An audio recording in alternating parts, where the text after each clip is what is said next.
Ya estamos de regreso y estamos escuchando gustosamente a Ana Gabriela Fernández, dice Alberto, que aplausos. Totalmente. Sí, bueno, y nos da muchísimo gusto que la podamos Que la puedo. escuchar y que además esté aquí con nosotros para tener una entrevista que de verdad tenía muchas ganas de hacerlo. Ella es cubana, pero la verdad yo también pienso que ella es mexicana, nació allá, pero lleva mucho tiempo ya acá. Es graduada de maestría y doctorado con mención honorífica en la UNAM. Ha tomado clases magistrales con Evelyn Bancart, André Watts, Lilia Silverstein, muchos más. Tuvo su debut a los 6 años de edad y su primera presentación fue con la Orquesta Sinfónica Nacional de Cuba a los 10 años, nada más. Ha obtenido diversos premios en certámenes nacionales e internacionales, ha realizado numerosos recitales y conciertos en Cuba, Estados Unidos, Canadá, México. Se ha presentado junto a la OJUEM, Orquesta Sinfónica de Aguascalientes, la Filarmónica de la Ciudad de México, la Orquesta Sinfónica Nacional, la Orquesta Sinfónica del Estado de México, la Filarmónica de la UNAM. Estuvo hace poco en Jalapa y ahora va a estar también en Guadalajara. Ahorita vamos a hablar de ello. Bueno, ¿qué les digo? La verdad es que luego hay gente que me dice, ¿para qué leen todo esto? Pero es que de verdad no, es inevitable no admirarse con esta trayectoria. Y Ana, me da todo el gusto tenerte aquí. Te digo que vengo llegando a Guanajuato, a San Miguel de Allende. Hicimos 4 horas de carretera y nos aventamos tus conciertos, mis hijos, mi esposo, mi amiga y yo, y estábamos muy contentos. Así que nos da muchísimo gusto escuchar, tenerte aquí, poderte platicar. Súper bienvenida, Ana. ¿Cómo estás?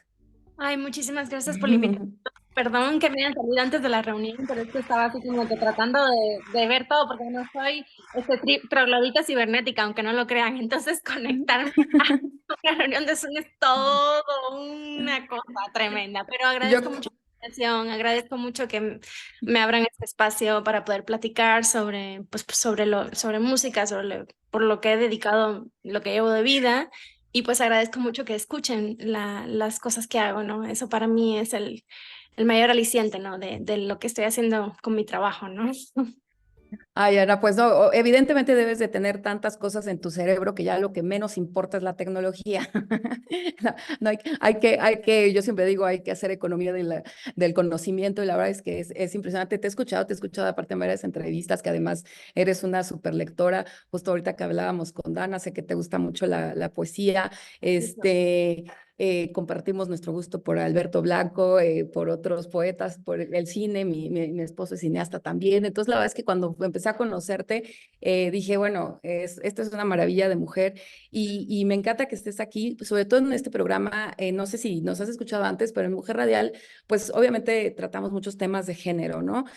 Sin duda, el tema de ser mujer, lo querramos aceptar o haya sectores que no quieran aceptarlo, pues sigue siendo aún en la actualidad un tema complicado el simple hecho de haber nacido mujer. Y sé que en el arte, pues cada vez se abren más puertas a mujeres, a gente joven tan talentosa como tú, pero también sé que todavía debe ser un poco más complejo. Entonces, pues sé que también tú vienes de una mamá que te metió en este mundo y me encanta esa historia de tu madre porque creo que son esas madres también, ¿no? Que las que nos jalan y las que vamos logrando acabar con este patriarcado. Entonces quisiera que me contaras un poco para empezar como a intimar esta relación con tu mamá y cómo es que la sigues y cómo es que gracias a ella vas explotando tu gran talento que es ser pianista y si ha sido tu inspiración, tu maestra, y me encanta este tema de las mamás, las abuelas y toda esta descendencia que va formando grandes mujeres como tú. Pues bueno, mira, mi mamá es profesora de Historia de la Música Contemporánea, profesora de redacción de la carrera de Musicología del Instituto Superior de Arte de La Habana. Ella es musicóloga, investigadora, escritora. Afortunadamente yo crecí en una casa donde lo primero que escuché a los 4 años fue la consagración de la primavera de Igor Stravinsky y muchísima música contemporánea porque ella daba clases ahí y tenía que ponerle a los chicos a los que le daba clase pues música, ¿no? Entonces para mí compositores como Alban Berg, Anton Weber, segunda escuela vienesa completa, Schoenberg, Stravinsky, Ligeti, Debussy, Ravel, Bartók, sobre todo, también fueron compositores que en ese momento era la llamada música contemporánea. Ahora ya no lo es tanto, ahora son otras cosas las que están sucediendo en la música, como quizás los oyentes sepan o no sepan, bueno, pues se los digo. Pero en ese momento a mí me llamó mucho la atención ese mundo que estaba descubriendo y mi amor por la música contemporánea, que creo que estaba muy presente desde la confección de cualquier programa que yo haga, ¿no? A la hora de tocar o lo que yo quiera investigar o lo que yo quiera ver, fue desde ese seno materno, ¿no? Desde esa intuición maternal que ella tuvo de poner música y de que me acercara yo a ese tipo de esas corrientes maravillosas del siglo del llamado siglo XX, de principios del siglo XX. Entonces, eso fue lo primero. Lo segundo fue que fue fundamental escuchar a Marta Argerich, que es una de las grandes pianistas del siglo XX, una pianista argentina, nació en Argentina, pero se fue a vivir a Viena a los 12 años a estudiar con un súper pianista, Freddy Gulda, y escuchar primero el casete que mi mamá tenía, un pequeño casete que lo recuerdo perfectamente, tocando los 24 preludios de Chopin, la Barcarola, estudios de Chopin, o sea, todo un casete dedicado a la música de ese maravilloso compositor polaco que fue Frédéric Chopin, por una mujer latinoamericana, que sí, nació en Latinoamérica, pero se formó en Europa y que además después con los años descubrí que era una de las grandes pianistas del siglo XX y parte de la historia del piano, de la historia de los intérpretes pianistas. Entonces yo dije, bueno, entonces yo quiero ser como ella. Entonces así comenzó mi mundo en esta carrera tan bella, muy difícil, muy compleja, pero muy bella. Y yo creo que esos fueron los dos elementos fundamentales por los cuales mi mamá son parte fundamental de mi inicio en la música. Ella es musicóloga, pero los musicólogos tienen que saber tocar un instrumento y su instrumento era el piano. Entonces había un piano en casa, en el cual, un piano pequeño, vertical, en el cual yo iba y jugaba. Y pues a los 6 años abrieron las pruebas de aptitudes en la Escuela Nacional de Arte de La Habana. Y en Cuba hay 3 carreras de instrumentos musicales que son las llamadas carreras largas, que pertenecen a 3 instrumentos: violonchelo, violín y piano. Entonces, a los 6 años, bueno, cada año se abren pruebas de aptitudes para estos 3 instrumentos que empiezan a los 6 años. Entonces, a los 6 años se debe empezar a estudiar estos instrumentos. Yo fui y quedé en los 3 instrumentos, pero al final me decidí por el piano. Y bueno, mi mamá ha sido una influencia importantísima, no solo a nivel musical, sino también a nivel intelectual, su amor por la literatura, por la investigación. Creo que fue fundamental también ese paso de poder acceder y de poder desarrollar o de seguir desarrollando esas aptitudes de investigación, de saber resumir un texto, de buscar, de no quedarme solamente en la mera partitura, sino también buscar, porque todos esos elementos me han ayudado a mi carrera como intérprete, ¿no? Y pues nada, creo que todavía, bueno, afortunadamente todavía seguimos siendo muy cercanas, es una gran inspiración para mí. Y pues cualquier cosa cualquier duda que tenga, pues obviamente voy hacia ella y siempre va a haber un consejo que me va a ayudar a tomar la decisión correcta, ¿no? Ana, y escuchaba que decías hace tiempo, porque aparte era una entrevista de ya hace algunos añitos, que decías que para ti pues hay una escala, ¿no? Como ser pianista, ser músico, ser intérprete. Todavía, obviamente, todavía eres muy joven y sin embargo a mí me gustaría saber cómo esto que señalas, ¿no? Cómo para ser intérprete se necesita mucho más que saber piano, que saber música, ¿no? Se necesita alimentarte, investigar, leer, respirar, ver belleza, ¿no? Ver cine, ver otras cosas quizá totalmente distintas a lo que es tu formación tal profesional. ¿Cómo sientes que vas en esta formación de esta Ana intérprete, no solo de esta Ana pianista, sino de tú llegar a ese punto climático que solamente, bueno, tú lo vas a sentir? ¿Cómo va esa formación de Ana como intérprete? Pues mira, yo creo que es toda una vida de aprendizaje. Creo que afortunadamente los intérpretes podemos tocar música hasta que seamos muy grandes y creo que cada año uno aprende algo distinto, ¿no? O sea, si a mí me hubieran dicho cuando tenía 10 años que la literatura estaba muy relacionada con la música, pues me hubiera ahorrado un montón de dolores de cabeza, pero eso vino con el tiempo, eso vino con el paso del tiempo y descubrir esa fascinación que empecé a desarrollar por las piezas musicales que tenían elementos extramusicales como piezas basadas en libros como el Fausto de Goethe o piezas basadas no sé, en los 3 poemas de Lucius Bertrand, el Gaspar de la Nuit, o piezas basadas en una exposición, como es el caso de los cuadros de una exposición de Modest Mussorgsky, o otras cosas que han venido, sobre todo mucha música contemporánea, yo me hubiera ahorrado muchos dolores de cabeza, como te dije. Yo creo que es fundamental para un intérprete no solamente esta retroalimentación que podemos tener de otras manifestaciones artísticas, creo que todo está intrínsecamente relacionado, sino Mm. también esta parte de la investigación de la búsqueda, bueno, ¿cuál es el trabajo mío como intérprete en el siglo XXI? O sea, ¿qué podemos hacer también por la difusión de la música contemporánea latinoamericana, mexicana, hispanoamericana, como le quieras llamar, ¿no? O sea, ¿cuál es la función de nosotros a la hora de interpretar una pieza, de decodificar sonidos que se escribieron en otra época, en otro continente, con personas que no tenían nada que ver con nosotros y cómo lo podemos traer ahora al presente? ¿Cómo hacemos que esos sonidos cobren vida? Y cómo nos relacionamos con la partitura, el compositor y con el público también. Creo que el oyente es un factor fundamental para crear este círculo, esta aura perfecta que digo, que me gusta hablar de esta manera, ¿no? Ahora, una cosa para mí es interpretar una pieza de un compositor de la historia de la música universal como Franz Mm. Liszt o de Ravel o Bartók, de un compositor que ya no vive. Y otra cosa muy diferente para mí es la co-creación con los compositores vivos mexicanos o latinoamericanos. Y creo que la comunicación cambia completamente. Cuando estás, digamos, colaborando con un compositor moderno, mexicano o de nuestra región, el resultado es diferente a cuando estás decodificando sonidos de otra época y de otro Mm. tiempo, de otro compositor. Entonces, para mí sí ha sido muy fundamental, o sea, tratar de unificar o tratar de crear, digamos, un discurso narrativo, porque para mí hacer un programa es un tipo de narración. Un tipo de narración con sonidos. Estás contando una historia, no con palabras, pero con sonidos. Entonces, sí ha sido muy importante tender puentes de conexión y diálogos entre compositores de nuestra región con compositores de Francia, por ejemplo, o compositores húngaros.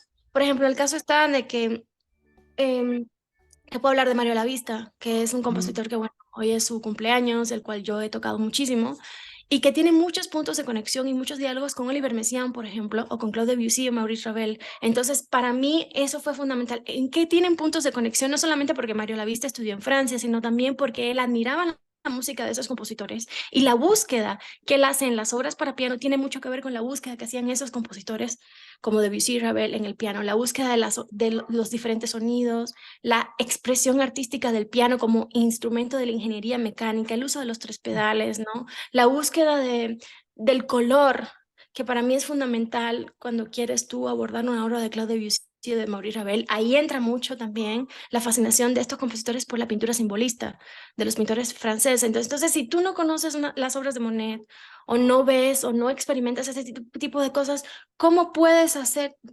digamos, lograr una interpretación diferente, que no sean solamente las notas de un estudio de Debussy, ¿no?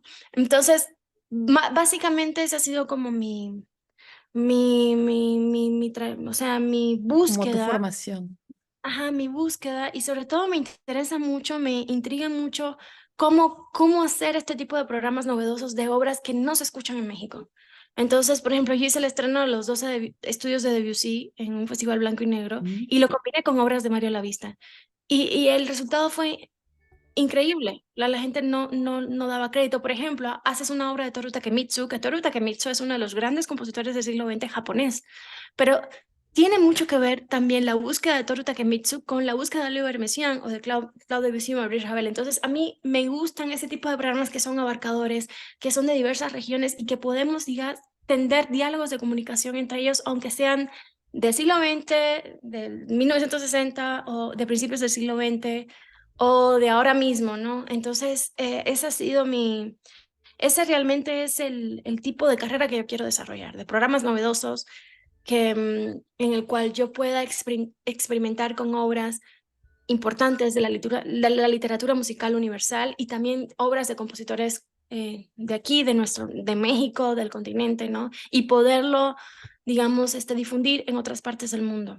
Ujú. Ana, decías ahorita este tema justo, ¿no? De la co-creación, que a mí la verdad me causa como muchísima curiosidad en el tema de la música clásica contemporánea, que es mucha gente, la verdad, siempre lo decimos aquí, no tiene de nada de malo no saber de muchos temas y es mejor empezar a hacer mil preguntas. y a mí siempre me causa esa sensación que la gente siente que la música clásica es pues como antigua, ¿no? O sea, que ya no se genera nuevas creaciones, que ya no tenemos hoy en día un nuevo Chopin, un nuevo Schubert, ¿no? Y esta cuestión de, por ejemplo, conocer a gente tan joven como tú, pero tan talentosa, que además de que combinas o tienes este privilegio, además de conocer a grandes artistas en otro continente y de unir y de hacer programas distintos, como hacer un sincretismo musical, pero tú quieres crear, es también una misión tuya, crear una obra, o esto es como un punto y aparte. ¿Qué pasa con esta creación? ¿Se está haciendo mucha nueva música? ¿Qué pasa con si existe también, esto te lo quería preguntar y lo meto ahí de refilón, si hay una crisis, no de crear, porque creo que sin duda la creación siempre está ahí, hay grandes artistas en todo el mundo, pero sí creo que a veces hay una crisis de lo que hablaba hace rato con Dana, de tanta información, tanta ficción, tanta tontería y tanta superficialidad, perdón que así lo diga, pero Sí, tanto totalmente. reggaetón, tanta música mala, bueno, ni música, ¿no? Que a veces creo que nos creo un poco contaminados a todos, a todas, a todas, a todes. ¿Y cómo dirías esto? Está habiendo creación, pero está habiendo nueva música clásica contemporánea y por qué no permea como otras músicas? ¿Por qué no permea?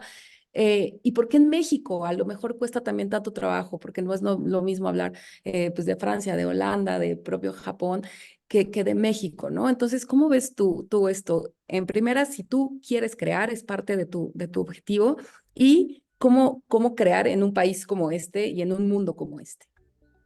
Pues mira, yo creo que ser intérprete es suficientemente difícil como para uno tomarse la atribución de que uno es compositor. Para mí, yo veo un montón de gente que dice, yo soy compositor y pianista, bueno, qué padre, pero para mí ser un compositor es, o sea, eres un compositor, o sea, es casi, casi como ser un escritor.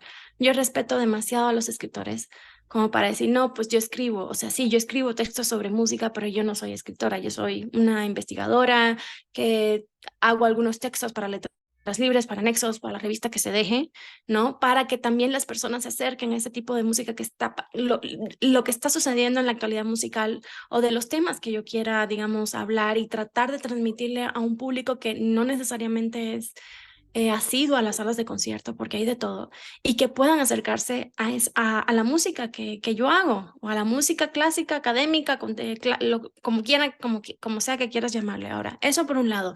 Yo no, a mí no, yo no soy compositora, yo trabajo con compositores, soy intérprete, pero creo que sería un atrevimiento tremendo tomarme ese atributo porque creo que ser compositor conlleva otro tipo de talento, otro tipo de cosas que yo no tengo desarrolladas. Uno. Segundo, creo que en parte la función de las instituciones a nivel cultural deberían hacer mucha más difusión de muchos eventos. A mí me ha tocado que voy a tocar en lugares, en instituciones de este país y hacen la difusión 3 días antes o el mismo día. Entonces, no hay difusión y la gente que está viendo todo el tiempo las redes sociales, creo que las redes sociales son un factor de doble filo porque pudiera, o sea, bueno, independencia de cómo la uses, yo la uso para mostrar mi trabajo, pero desafortunadamente a muchas instituciones no le dan o sea, no hay, digamos, un seguimiento ad hoc a los eventos que hay. A mí me ha tocado hacerlo, te digo que por experiencia propia. Eso por un lado. Segundo,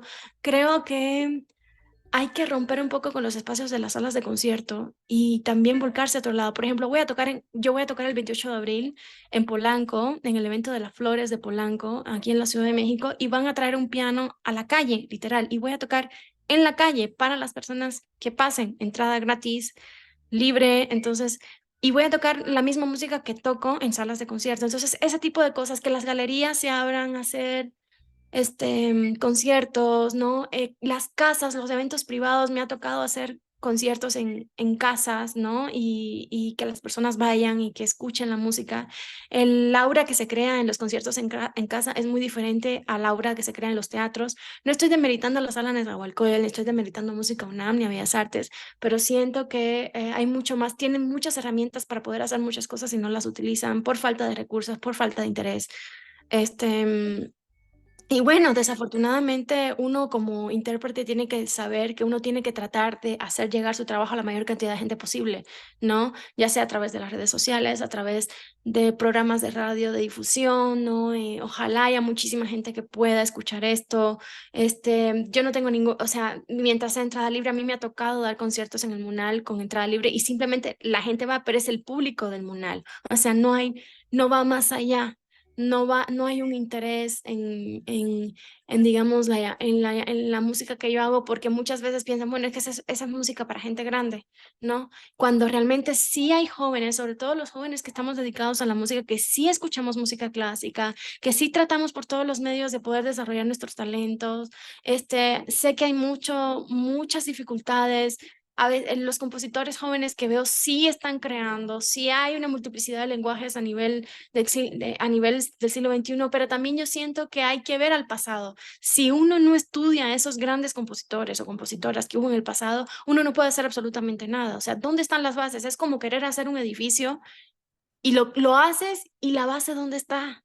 Si no hay una base, el edificio se cae. Entonces, yo creo que es importante, sí, ok, lo hacen, miran al pasado, los elementos importantes, las técnicas de composición que tienes que saber porque sí, a huevo, porque tienes que saber, y lo desarrollas desde tu perspectiva, teniendo un diálogo con esos compositores. Entonces, para mí lo más importante es buscar la voz de uno. Eso creo que es algo con lo que los compositores tienen que lidiar, buscar su propio lenguaje. Hay gente que pasa años, años y años y años. Y en el caso de los intérpretes, es buscar tu propio sonido. El trabajo en el sonido del piano es fundamental y es algo que me ha estado obsesionando mucho de un tiempo para acá. Y bueno, hay mucho que aprender, hay mucho que investigar, hay mucho que experimentar, hay que seguir estudiando. Uno da un concierto y no es el mejor concierto, siempre puedes dar lo mejor, ¿no?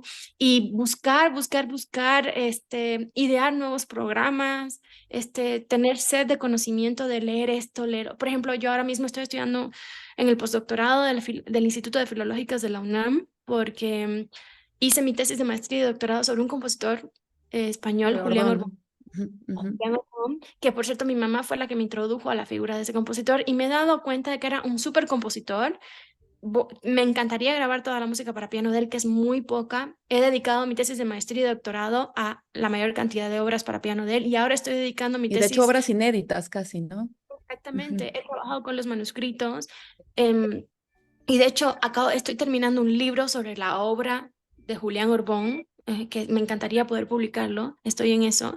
Y además de eso, estoy haciendo dos textos que son parte del postdoctorado sobre la sonata para piano de Julián Orbón, que es una obra de grandes dimensiones literales. Es una obra que dura 35 minutos de música y sencillamente he intentado programarla aquí y a las instituciones no les interesa. Entonces, si Además no es es mexicano-español, ¿no? O exactamente, sea, ajá, estuvo de asistente del maestro Carlos sí. Chávez, en el taller de composición, Ujú. estuvo años aquí, fue maestro de Eduardo Mata, que por cierto Eduardo Mata le comisionó una obra estando dirigiendo la Orquesta Sinfónica de Dallas, y o sea, es un gran compositor que debería tener un espacio y sencillamente no interesa. Entonces, si no interesa eso, no interesan muchos compositores mexicanos, o sea, los directivos de las instituciones es gente muy burócrata y que no tienen la mente abierta. Ojalá eso cambie en el futuro, pero bueno, uno tiene que seguir luchando. Y si no es aquí, la obra de Orbón va a sonar en otro lado, porque Tristemente. yo creo que es parte y parte. Te digo esto porque me ha sucedido en conciertos que he tocado en instituciones del país que hacen la difusión 2 días antes, 3 días antes, o el mismo día, incluso el mismo día. Entonces, así de que, maestros, no. Entonces, la difusión la tiene que hacer uno mismo, tratar de luchar y de hacerlo lo mejor que se pueda con las redes, que para algo sirvan las redes. Yo veo honestamente, a nivel mundial, acabo de escribir un texto sobre Mauricio Polini para Letras Libres, porque falleció el pasado sábado 23 de marzo. Ujú. Es un pianista que me hizo descubrir una maestra de piano que yo tenía en Cuba cuando tenía 10 años y creo que es de los intérpretes que revolucionó la temporalidad con la música. ¿A qué me refiero con eso? Que no era solo un intérprete de Beethoven, Bach, Schumann, Schubert, sino también que se metió con la segunda escuela vienesa, se metió con obras de Pierre Boulez, con la música contemporánea en esa época que de verdad estaba luchando para ser escuchada, ¿no? Con las luchas sociales de la década del 60, con Luigi Nono, Pierre Boulez, Stockhausen, y empezó a experimentar este tipo de programas de, por ejemplo, la Hammerklavier de Beethoven con una segunda sonata, la segunda sonata de Pierre Boulez en la segunda parte, o obras de Anton Weber, o Stockhausen, o Luigi Nono. Entonces, yo creo que eso sí es fundamental. El trabajo del sonido que él tenía como gran pianista del siglo XX, pues era increíble. Y creo que lo que estamos viendo es una especie de desintegración de lo que queda de la edad de oro del piano, hasta mi punto de vista. Digo, yo no estoy diciendo que pianistas increíbles como Yuja Wang, Katia Winatishvili sí tocan increíble, pero no hay más nada después de eso. O sea, las ves y sí, pero no hay esa búsqueda poética que tiene que haber o que uno tiene que intentar tener o desarrollar, ¿no? A lo largo de la carrera. Y estoy viendo que sí es una desintegración de la edad de oro del piano, sí, de lo que queda, sí, definitivamente. ¿Es una desintegración que temes pudiera concluir en una extinción? Totalmente, ya no va a haber otra Marta Argerich, ya no va a haber otro Mauricio Polini, ya no va a haber, pues obviamente, ¿qué te digo? Claudio Rauch, Richter, Glenn Gould, Emil Gilels, Pero ¿no? ¿y crees que está pasando por qué? Igual ahorita que lo hablábamos, como por una deshumanización, por una homogenización en la estupidez, porque ojalá nos homogeneizáramos en otras cosas, pero ¿qué es lo que sientes? ¿Qué es lo que sientes? O sea, así, sí, ahora sí que de tu ronco pecho.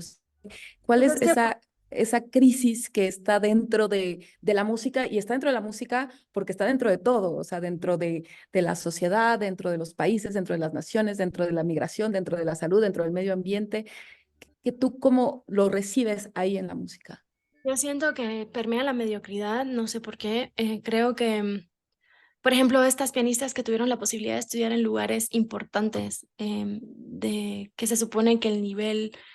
O sea, que hay un desarrollo de un nivel profesional muy alto, como es el Curtis de Filadelfia, el Instituto Curtis, o Ujú. no sé, o la Universidad de Viena, que son escuelas que no son fáciles de entrar, que tienen una tradición muy arraigada, o sea, de maestros, de maestros, de maestros que te enseñan de verdad, o sea, de verdad el arte de la interpretación, y sencillamente se dieron cuenta que podían ganar dinero fácil, y ahora lo que permea es la cuestión de la mercadotecnia. El problema no es que, o sea, las dos cosas no están peleadas, el problema es Mm. que ya se va más la importancia hacia otro lado y lo más importante es la música, según lo que yo creo, ¿no? Hay pianistas que todavía siguen esta antigua tradición, como Lilia Silverstein, la conozco muy bien, es una gran pianista, Gabriela Montero también, la misma Marta Argerich, María Joao Pires, por favor, que tuve la posibilidad de estudiar con ella. Es gente que vive para la música, ¿no? Y pues nada, yo creo que siento que para mí lo más importante es la búsqueda y no dar nada por sentado en esta carrera. Sí. Creo que además la palabra que le das en el clavo, ¿no? O sea, la mediocridad y la falta de calidad incluso en nuestras propias vidas, o sea, en el día a día. Ahorita que te lo dije, no te lo dije, de mentira que veníamos escuchando, mi bebé tiene año y medio y mi hijo tiene 9 años, y a veces los propios padres, así como podemos dar alimento basura, ¿no? Alimento basura para ingerir, el dar sonidos basura, el dar audiovisual basura, no te estás dando cuenta que igual así como un alimento lo va a intoxicar o lo va a deteriorar la salud, va a acabar con su físico, igual lo que escuchas, ¿no? Y creo que así como empezamos la entrevista con el tema de tu madre, creo que es tan importante que luego la gente se pregunta, ay, pero es que ¿por qué mi hijo es así? ¿O por qué los humanos son así? Porque los papás nos hemos preocupado poco por alimentar en lo artístico, en lo cultural, en lo visual, en lo auditivo.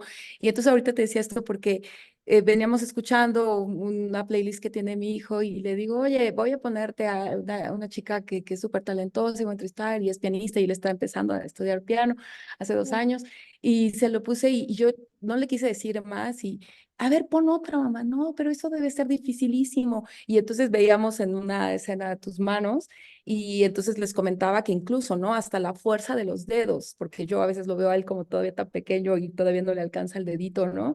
Y pero imagínate ya esa conversación que sacamos, que si los dedos, que si la velocidad es virtuosa o no lo es, tal. Y entonces ya, o sea, ya tuvimos 2 horas de calidad platicando porque le di un alimento distinto de música distinta. Entonces, creo que y a lo que iba es no tener ese miedo de, ay, no, es que a mi hijo le va a aburrir. Es que a lo mejor te aburre a ti, ¿no? O sea, a lo mejor tú crees y a lo mejor tu hijo vas a despertar algo, emociones, sentimientos, cuando los ves así con las lagrimitas y me dice, como con Johan Johansson, ¿no? Y que me dice así de, uy, mamá, es muy triste esa música, ¿no? Pero déjala, ¿no? Pues sí, hay que experimentar en los sentimientos. Entonces, creo que es esta crisis de mediocridad, de calidad, que a veces, la verdad, tenemos la responsabilidad de que estamos educando en la mediocridad y en la no calidad de todo lo que consumimos. Totalmente, y creo que lo que decías de la educación comienza en casa, creo que es fundamental. Yo sé que hay muchos problemas sociales, ¿no? Y sé que pues nuestro país es muy complejo y está pasando por un momento ahora muy complicado, como muchos sabemos. Pero yo siempre cito un documental de Nicolás Echevarría que se llama Poetas Campesinos, que es de la década del 80, y él es un documental que retrata la vida de un pueblo en las afueras cerca de Puebla, si mal no recuerdo. Y la primera escena, Ana, es un maestro en unas condiciones de verdad terribles, que tú dices, bueno, esto no es vida, no tienen agua, muchos no tienen dónde vivir, o sea, una pobreza extrema, enseñándole con los 5 dedos de la mano las líneas del pentagrama a unos muchachos, música. Y cuando escuchas la banda del pueblo, tú dices, bueno, qué talento. Un payaso que, bueno, él se trata de un circo, ¿no? Y de la banda del circo en la década del 80. Y bueno, los chicos, los niños, ves a los niñitos tocando la trompeta, el clarinete, increíble. O sea que sí hay talento y con las ganas de hacer música, aunque vivan en un lugar donde las condiciones sean terribles. Y bueno, es muy conmovedor ver un documental así. Si mal no recuerdo, uno de los niños llegó a ser este trompetista de la Orquesta Sinfónica de Chicago, uno de esos niños. Y bueno, sí, o sea, es como el amor por el arte, a pesar de que, del modo de vida, de los problemas que tienen, pero el arte está a flor de piel. Entonces sí hay talento, el problema es cómo desarrollamos ese talento, ¿no? Que cuando las ganas están ahí, o sea, sí se puede, aunque sea, es tremendamente difícil. También hay una serie de elementos que no tienen que ver con el talento ni con las ganas. La suerte, o sea, hay muchas cosas que son Los adyacentes. contactos, ¿no? El mundo en el que... Ujú. Exactamente, pero es un elemento que me llamó mucho la atención cuando vi el documental y dije, "Ah, pues mira, y ese niño es trompetista uno de los niños Claro. llegó a ser trompetista de la Orquesta Sinfónica de Chicago. O sea, es una historia bellísima de éxito, de lograr tus sueños, pero esa escena, esa primera escena que para mí fue tremenda, de como extranjera, cuando llegué aquí a México, que no sabía mucho del país, y encontrarme con una obra como esa, dije, bueno, o sea, qué pasa en los pueblos? Y así como ese pueblo, hay muchísimos En pueblos. todos. Entonces, Y en aparte en fin, un México, en un país tan musical como el nuestro, de origen, o sea, de origen totalmente, y que haces instrumentos hasta con estas vasijitas. Ahorita que comentabas esto, bueno, mi esposo estaba trabajando en un tema del Canal 22 y veíamos un programa que lo rescató porque le conmovió, en serio, nos conmovió hasta las lágrimas, de justo este ejercicio con el que señalas en la sierra en Guerrero, y cómo un maestro saca su trompeta y empieza a tocar y se escuchan otras trompetas en otras partes de la montaña y entonces empiezan a generar una melodía juntos. No, no, no, un viaje. Gente sin zapatos, literal en la sierra, a lo mejor literal hasta con hambre, pero sonriendo de cómo se tocan, como tal, y de verdad, lo decía en la entrevista anterior, soy una total creyente de que la cultura es de las cosas que nos puede salvar, nos puede salvar de todo esto que estamos viviendo. totalmente, somos un país de artistas, de escultores, de ceramistas.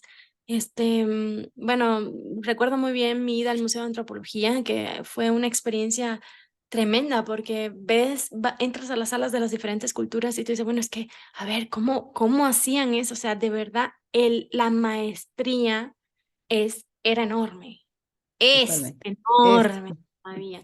Entonces, con mucha más razón, yo creo que pues las instituciones culturales deberían tener más apoyo y bueno, a ver qué sucede, pero sí siento que y lo decías ahorita, lo decías sutilmente, pero sí lo quiero recalcar que decías que a veces por falta de interés, yo la verdad es que creo que a veces no solo es falta de interés, Ana, la verdad es que está gente ahí que no tiene que estar ahí, que no por mala onda, pero no tienen los conocimientos. Si tú no conoces, o sea, para amar algo tienes que conocerlo. Y entonces no lo conocen, no les interesa porque simplemente no saben, no están.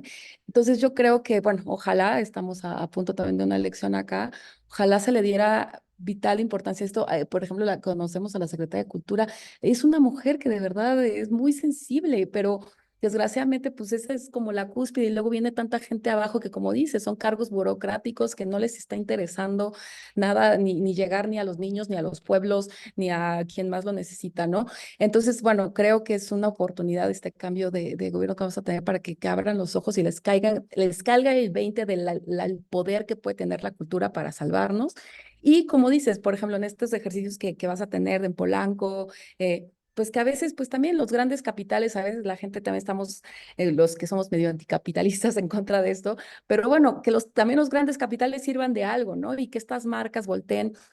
Por último, también quería comentarte que viendo tu Instagram vi que, bueno, creo que siempre te ha gustado la moda discreta y me gusta que también te estás agarrando de esto, veía ahí que tuviste algo con Dior, demás, que de verdad, o sea, tú utilizarlos, ¿no? O sea, me tú dieron, utilizar esas marcas para hacer llegar tu arte y me- tu... pues me dieron trabajo cuando ninguna institución me la daba. Entonces, yo pude hacer la música que yo hago en un evento en el Museo Caluz, por cierto. 1 hora y media de música, tanto música Wow. contemporánea como música universal. Y tuvo una gran acogida cuando realmente no había absolutamente nada el año pasado de que yo mandaba programas y ninguna institución le interesaba. Entonces, la verdad se los agradezco mucho porque son personas que me están dando trabajo y aprecian la música, o por lo menos estoy tratando de que escuchen esta música y de que vean qué tipo de música se está haciendo a nivel clásico, contemporáneo, como le quieras llamar. Y no está peleada una cosa con otra. O sea, para Claro, mí más discreto, lo uso lo más discreto que puedo porque para mí la música es lo más importante y si ellos pueden tener este acercamiento con este tipo de música y las revistas, estas revistas que lee muchísima gente que son de moda y quizás algún otro tipo de asuntos, y puedan tener una parte, un apartado de música, de la música que estamos haciendo. Por ejemplo, me sacaron un texto en Harper Bazaar sobre wow. los conciertos en casa. Entonces, para mí eso fue de que, ok, no tuvo cabida en una revista que yo pensaba que iba a tener cabida, que les interesaría, pero bueno, tuvo cabida en Harper Bazaar y lo leía muchísima gente. Y lo leyó más gente, seguramente. Entonces, es una problemática que está sucediendo. O sea, no les interesan las instituciones hacer conciertos o no hay dinero o no sé qué chingados está pasando. Bueno, entonces los conciertos en casa puede ser una opción, ¿no? O sea, se crea otro tipo de conectividad con las personas. Puedes hacer la música que quieres, la misma música que haces en un auditorio la puedes hacer ahí. Y pues, la verdad, honestamente, es una tradición de toda una vida que no se había retomado porque las salas de concierto empezaron a explotar y pues hay Claro, mucha gente que va a las salas de concierto, pero es algo que está ahí y que creo que es fundamental que se retome ahora con todo lo que está pasando con las instituciones. Entonces, no solamente ahora, sino que sea algo que con lo cual uno pueda seguir, digamos, yendo y conectando a las personas con la música. O sea, las personas que viven en el barrio puedan ir, o sea, es otro tipo de ambiente, otro tipo de divulgación, otro tipo digamos, de conexión con el público, que creo que es fundamental. O sea, yo he experimentado las dos y la conexión que se crea con el oyente es completamente diferente. Entonces, agradezco muchísimo a la editora de Harper Bazaar, Ana claro. María José, que me dio espacio ahí, que mucha gente lo pudo leer. Entonces, yo creo que mientras más yo me diversifique, ok, quieren un evento con Dior, un evento con Dolce Gabbana y que se toque la música que yo hago, mientras sea algo que a mí me guste y yo lo haga, pues lo voy a hacer con muchísimo gusto. Y mientras las personas que estén ahí escuchen la música que yo haga y que pueda acercarlos a este tipo de creaciones, pues bienvenido será. Claro, y de verdad, y no quiero dejar de decirte esto, que yo te agradezco infinitamente porque en Mujer Radial la verdad es que yo por X o Z tengo como reportera, como yogi, como muchas cosas, tengo acceso a personalidades a veces y les he pedido a veces que si nos regalan un tiempo para una entrevista y lo primero que me preguntan es, ¿cuántos miles de followers tienes? ¿No? Y tal, y de repente dices, ¿cómo? Pero si lo que yo quería es hablar de tu arte o de tu obra Es que o de o de tu activismo, pero ya no importa, ¿no? O sea, ya es así, bueno, pero ¿cuántos followers me va a dar esto? Pero si no me vas a pagar, ¿cuánta exposición voy a tener? Dices, bueno, no te importa que quizá escuches a una, dos o a cinco personas, que como ahorita hablaba con Dana, que escuche, que lean tu libro y logren que no votemos por Trump, que te escuchemos y que digamos, vamos a impulsar y vamos a hacer que las instituciones cambien. O sea, aunque sea una o dos personas, no sabes a veces lo que vas a mover, ¿no? O que vas a cambiarle Exactamente. la vida a alguien. Tú nunca sabes quién te está escuchando. O sea, Así es. es un concierto que vayan 10 personas, ya me ha tocado, nunca sabes quién va a estar escuchándote. Entonces, para mí es fundamental. O sea, yo estoy abierta a todo. O sea, para mí, yo no me pongo en ese plan de, bueno, ¿cuánto fulano? No, yo les dije, sí, claro, Claro, con porque, o sea, Ana ya ha estado en esta revista, ha estado en Quién, ha estado en eventos de Dior, ha estado tal, y perfectamente podría decir, bueno, ¿cuánto me van a pagar, no? Y es tristísimo eso, creo que es el comienzo de la decadencia de la humanidad y de llegar y de ser eso, humanos, solidarios, compartir, yo estoy convencida que además de que es tu pasión, pues también lo haces por eso, ¿no? Por cambiar la emoción de alguien, por hacer sentir mejor un día a alguien, por sacarle una sonrisa o una lágrima a alguien. Entonces, te lo agradezco muchísimo, te lo agradecemos muchísimo. Ojalá gracias a mucha gente vea ustedes. esta entrevista. Y Ajá. por favor, dinos, sé que pronto va a estar en Guadalajara, sé que también vas a andar por aquí en Guanajuato, Sí, y tus sí. redes para si alguien pues no puede asistir, sobre todo que también queremos llegar a muchas personas con alguna discapacidad, a veces es difícil la movilidad, pero que puedan escuchar tus conciertos por tu canal de YouTube. Dinos todos tus próximas fechas y tus redes y formas de llegar a ti. Bueno, la próxima fecha que voy a tener es la próxima semana, el 9 de abril a las 7 de la noche en el auditorio Pedro Arrupe de la Universidad ITESO de Guadalajara. La entrada es libre, o sea, con previo registro. Los datos están en mis redes sociales, pero igual si quieres te los hago llegar a través para Ujú. que la gente solo se tiene que registrar y ya la entrada es gratis y además de eso es un auditorio de 850 personas. Entonces, va a haber mucho, mucho espacio. Y bueno, son obras dedicadas a dos figuras fundamentales de la ópera, Richard Wagner y Giuseppe Verdi contemporáneos, que tampoco se querían mucho, pero para mí era fundamental hacer este programa de transcripciones de Franz Liszt, porque son las llamadas paráfrasis, ¿no? Ujú. Y bueno, también para abondar este tipo de repertorio de transcripciones de óperas, no solo de óperas, sino de algunas áreas también que son fundamentales y poder tener este acercamiento con el piano, aunque sean obras originalmente hechas para orquesta sinfónica, ¿no? Que es lo que es para lo que están escritas originalmente. El otro concierto que tendré va a ser el 19 de abril en León, en el Teatro Bicentenario. El viernes 19 de abril a las 8 de la noche en el Teatro Estudio del Teatro Bicentenario Roberto Plasencia Celdaña, si mal no recuerdo. Ujú.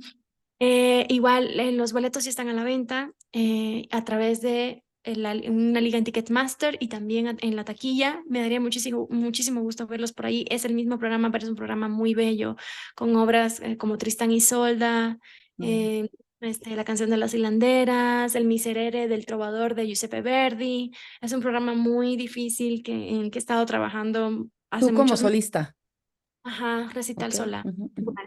Y bueno, el evento que voy a tener en la Ciudad de México va a ser el 28 de abril por el Festival de las Flores que se hace en Polanco y me contactaron porque tenían muchas ganas de que yo hiciera un recital en la calle y les dije con muchísimo gusto, eso es entrada libre para las personas que quieran ir, a los que pasen, que se queden, que vayan, va a ser en la calle Julio Verne, Ujú. celebrando como la llegada de un año de una pastelería que se llama La Durée, que es francesa. Va a ser un recital de música francesa con obras de Debussy, Ravel, Eric Satie, también un compositor mexicano como Joaquín Gutiérrez Heras, que tenía cierta influencia con los compositores franceses. También quise meter como cosas mexicanas también. Entonces va a ser como de Francia a México, básicamente. Y Y en la calle, qué reto.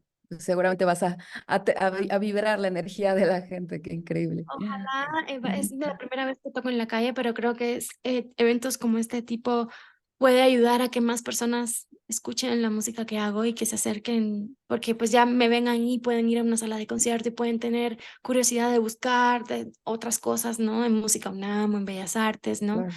Y bueno, va a ser el 28 de abril, más o menos a la hora del atardecer, en cuanto tengan los datos bien, porque me tienen que enviar todo el desmadre de flyer y todo. Ujú. Sí, no los pasas, por favor.